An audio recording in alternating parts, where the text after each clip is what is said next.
they got jealous and they said, we need to make it hard for them. But they forgot that they crossed the boundary into Egypt in the daytime and retreated out at night because God was their source.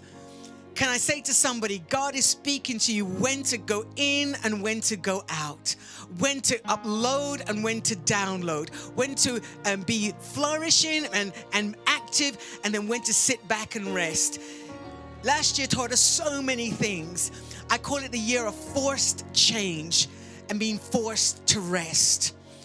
10 plagues hit Egypt. One was turning water to blood. Water was their life supply. People came because of their water was fresh. That's in Exodus 7, verse 14 to 24, gives you the whole story. Frogs are a plague. Exodus 7, verse 25 and verse 8. Lice or gnats, Exodus chapter 8, verse 16. Wild animals or flies, Exodus 8, verse 20. Pestilence of livestock. The pestilence was in a particular place, in a particular animals. It didn't hit everybody. You know what the change in last year? What was a central place called Egypt? It wasn't a pandemic, it was a pestilence assigned to one place. COVID-19 hit the 7 continents. The only one that it did not touch was a little place called the Arctic, the North Pole and the South Pole, the only 2 places.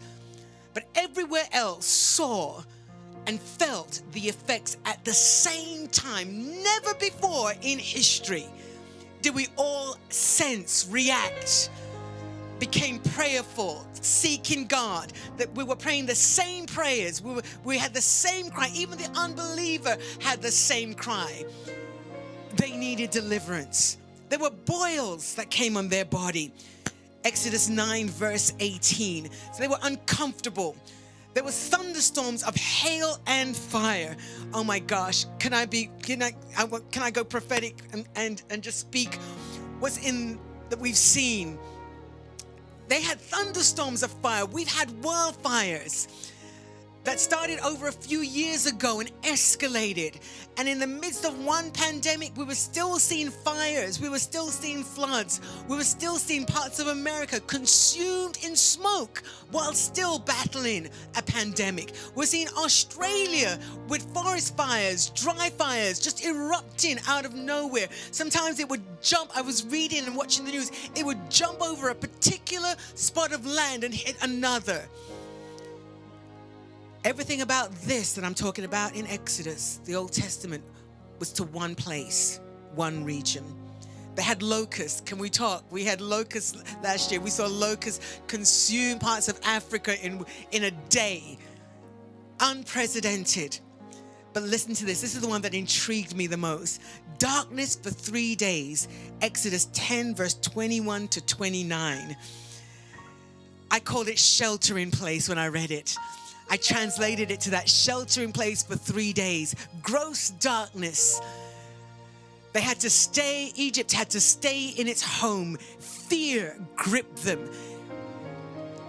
If there was ever a time there was worldwide fear while we were in shelter in place, was last year.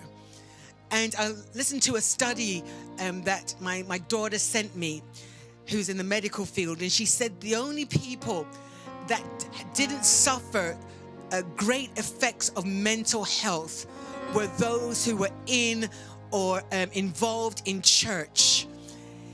Come on, somebody. Where does my hope come from?